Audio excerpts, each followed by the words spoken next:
عز العرب کاشف الکرب دلیل الخیرات مقیل الاثرات صاحب البیان سبحان اللہ فصیح اللسان ماشاءاللہ فتح باب نبوت ختم دور رسالت سر غیب ہدایت عطر جیب نہایت رفع ذکر جلالت شرح صدر صدارت سبحان اللہ نور عین لطافت زیب و جین نظافت شرق انوار قدرت فتق اظہار قربت ماہ لاہوت خلوت شاہ ناسوت جلوت احمد مصطفیٰ محمد مصطفیٰ صلی اللہ علیہ وسلم کی دربار گہربار میں نہایت ہی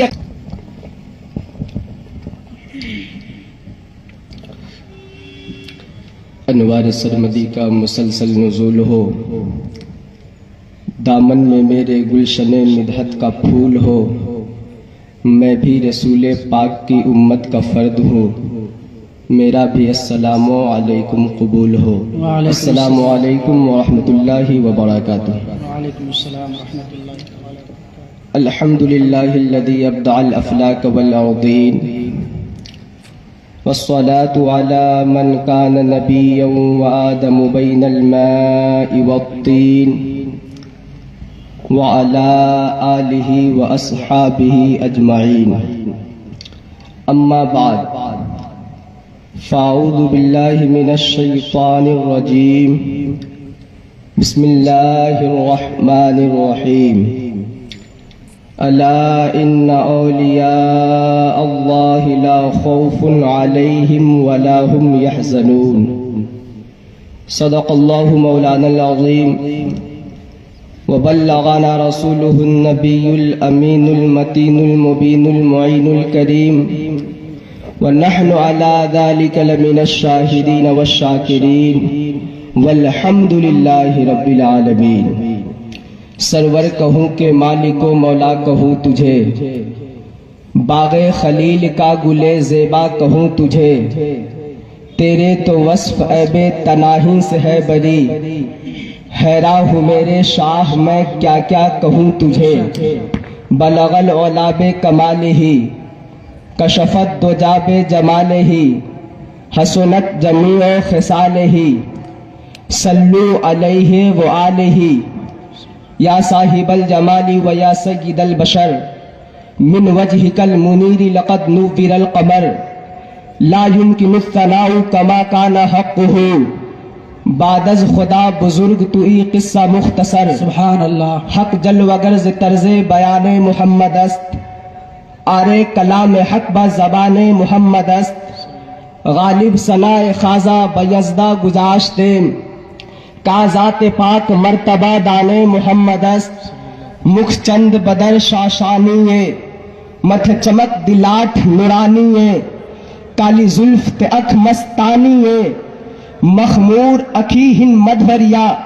اور ان چاروں زبانوں کو ایک شعر کے اندر جمع کر کے ہم سنیوں کی جان امام احمد رضا خان علیہ رحمت و رضوان کچھ یوں ارشاد فرماتے ہیں کہ لم یاتی نظیروں کفی نظرن مثلے تو نہ شد پیدا جانا، جگ راج کو تاج تیرے سر سے ہے تجھ کو شہ دوسرا جانا، لک بدر فی الوجہ الاجمل خط حال محض ابر اجل، تیرے چندن چندر پرو کنڈل رحمت کی بھرن برسا جانا، سبحان اللہ رحمت کی بھرن برسا جانا۔ بہت خوب آئیے کچھ عز و معروف سے قبل دونوں عالم کے مالک و مختار، ہم غریبوں کے غم گسار، دانائے سبل فخر رسول عز العرب کاشف الکرب دلیل الخیرات مقیل الاثرات صاحب البیان سبحان اللہ فصیح اللسان ماشاءاللہ فتح باب نبوت ختم دور رسالت سر غیب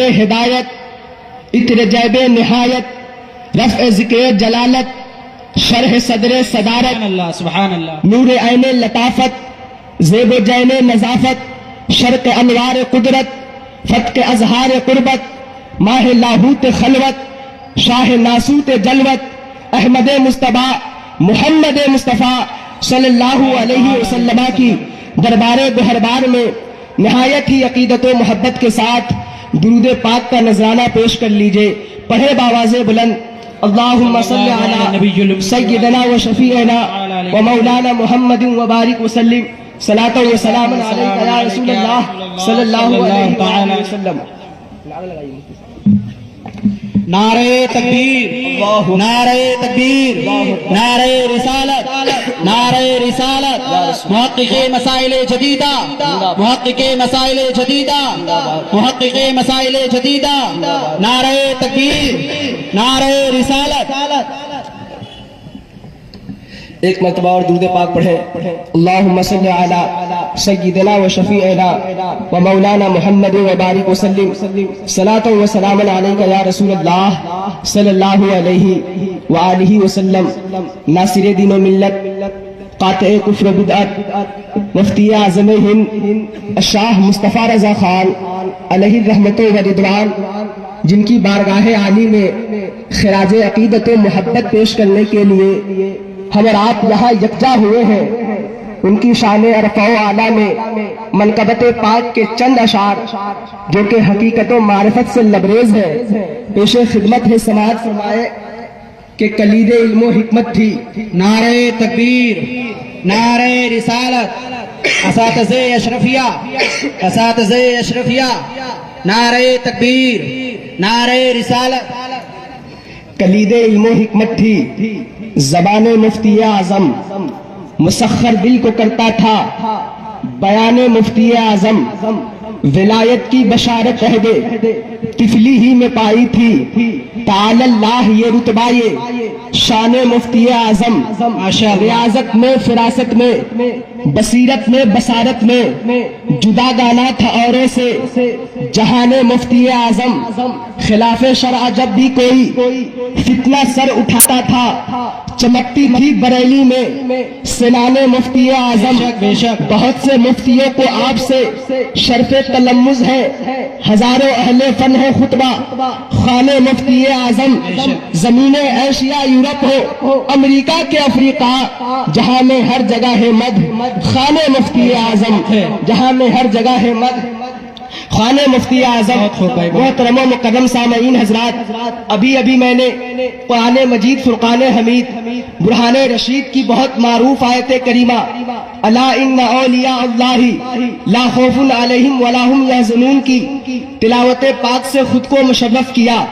اس آیت کریمہ کے اندر اللہ کے مقدس اولیاء کرام رحمہم اللہ السلام کی عظمت و شان اور قدر و منزلت کو بیان کیا گیا ہے، جس کی تفاسیر کی معتبر اور مستند کتاب تفسیر جلالین کے اندر کچھ یوں مرقوم ہے کہ آخرت کے دن جب نفسی نفسی کا عالم ہوگا، یہ اللہ کے مقدس اولیاء کرام ہر طرح کے خوف و خطر اور حزن و غم سے بے نیاز ہوں گے. لیکن عرض کرنے کی اجازت چاہوں گا کہ ولایت و طریقت کے مقام پر فائز ہونا کوئی آسان اور سہل امر نہیں. اس مقام و مرتبہ کے حصول کے لیے احکام شریعت کی پابندی اور سنت رسول صلی اللہ علیہ وسلم کی اتباع و تابع داری لازم و لابدہ کی حیثیت رکھتی ہے. اعلیٰ حضرت کے والد گرامی علامۃ الدہر مفتی نقی علی خان علیہ رحمت و رضوان اسی مسئلے کی وضاحت کرتے ہوئے قلم بند فرماتے ہیں کہ طریقت بے شریعت حاصل نہیں ہوتی اور بیدون فرما برداری رسول صلی اللہ علیہ وسلم کے کوئی دولت ہاتھ نہیں آتی. اس عبارت جلیلہ کو سننے کے بعد صاف اور صریح معلوم ہوتا ہے کہ سنت و شریعت پر عمل کیے بغیر ولایت کے مقام پر فائز نہیں ہوا جا سکتا. اب آئیے اس گفت و شنود کے بعد مفتی اعظم ہند شبیہ غوث اعظم شاہ مصطفیٰ رضا خان علیہ رحمت و رضوان کی اتباع سنت کو منازع فرمائے کہ آپ کی اتباع سنت کا حال کیا تھا، آپ کی اتباع سنت کی کیفیت کیا تھی. چنانچہ ماہر رضویات پروفیسر مسعود رحمت اللہ تعالی علیہ ماہر تحریر میں لاتے ہیں کہ وہ اتباع سنت میں پیش تھا اور سنت رسول کے سانچے میں خود کو ایسا ڈھالا ہوا تھا کہ باید و شاید اس کی ایک ایک ادا سنت رسول کا ترجمان تھی. اور اس وقت کے جدید عالم دین حضرت محمد مدنی میاں کچھوچوی دامت برکاتہم العالیہ کچھ یوں رقم تراز ہے کہ بخاری و مسلم کا پڑھنے والا جس یقین و ایذان کے ساتھ یہ کہہ سکتا ہے کہ ہم نے رسول کریم کے اقوال سنے، اسی یقین و ایذان کے ساتھ مفتی اعظم کے دیکھنے والے کو یہ کہنے کا حق حاصل ہے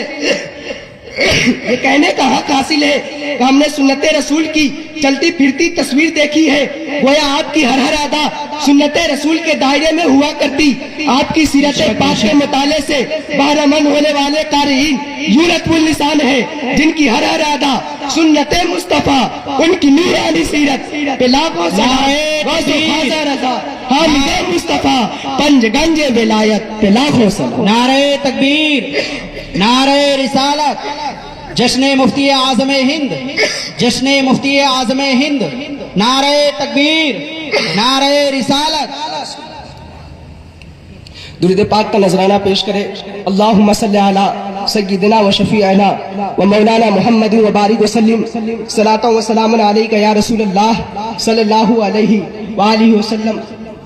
اب آئیے مفتی اعظم ہند علیہ رحمت و رضوان کی اتباع سنت رسول کے کچھ شہپارے اور نمونے بھی پیش کر دوں۔ ملاحظہ فرمائے، ضیافت و مہمان نوازی ہمارے پیارے نبی صلی اللہ علیہ وسلم کی محبوب ترین سنت ہے۔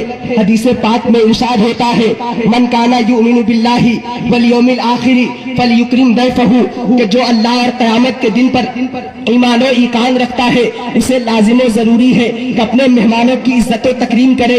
اب دیکھیے مفتی اعظم ہند علیہ رحمت و رضوان اس سنت رسول پر کس قدر کار بند تھے۔ مولانا عرفان الحق سنبھلی کچھ یوں خامہ فرسا ہے کہ ضیافت و مہمان نوازی آپ کا ترنئے امتیاز تھا۔ روزانہ سینکڑوں مہمان ملک کے طول و عرض سے بریلی شریف حاضر ہوتے تو آپ ان کے لیے خود اپنے لنگر خانے سے کھانے کا انتظام فرماتے، اور اگر معلوم ہوتا کہ فلاں مہمان کہیں اور کھا چکے ہیں تو سخت ناراضگی کا اظہار فرماتے، اور مزید یہ کہ آپ کی بارگاہ میں حاضر ہونے والا بحسن و خوبی واقف ہے، آپ مہمانوں کا بڑا خیال رکھتے اور ان کی خاطر تواضع میں اتنا منہمک ہو جاتے کہ برصاحب نعرہ تکبیر، نعرہ تکبیر، نعرہ رسالت۔ علماء اہل سنت، اساتذہ اشرفیہ، اساتذہ اشرفیہ، اساتذہ اشرفیہ، نعرہ تکبیر، نعرہ رسالت۔ آپ حضرات تشریف آپ کی رکھیں۔ بارگاہ میں آنے والا بحسن و خوبی واقف ہے، عام مہمانوں کا بڑا خیال رکھتے اور ان کی خاطر تواضع میں اتنا منہمک ہو جاتے کہ برسہ برس آپ نے دوپہر کے وقت کا کھانا دن کے 3-4 بجے تناول فرمایا، اور اکثر و بیشتر یہ بھی دیکھنے میں آیا کہ بر وقت کوئی آنے والا دروازے پر آ گیا اور گھر میں کھانا ختم ہو چکا ہے تو خوش دلی و شادمانی کے ساتھ اپنے سامنے کا رکھا ہوا کھانا اس آنے والے کو بھیج دیا، اور اس طرح خود ایک پیالی چائے کی مقدار پر سارا دن گزار دیا، اور اس طرح خاندان نبوت کی سنت پاک پر عمل پیرا ہو کر زمانے کو بتلا دیا کہ بھوکے رہتے تھے خود اوروں کو کھلا دیتے تھے، کیسے صابر تھے محمد کے گھرانے۔ سبحان اللہ، سبحان اللہ۔ ان چند جملوں کے ساتھ میں اپنی تقریر کو ختم کرتا ہوں۔ اللہ کی بارگاہ میں دعا گو ہوں کہ ہمیں بھی سنت رسول صلی اللہ علیہ وسلم پر قائم و دائم رہنے کی توفیق عطا فرمائے۔ آمین ثم آمین بجاہ النبی الامین وما علینا الا البلاغ المبین۔ السلام علیکم ورحمۃ اللہ وبرکاتہ۔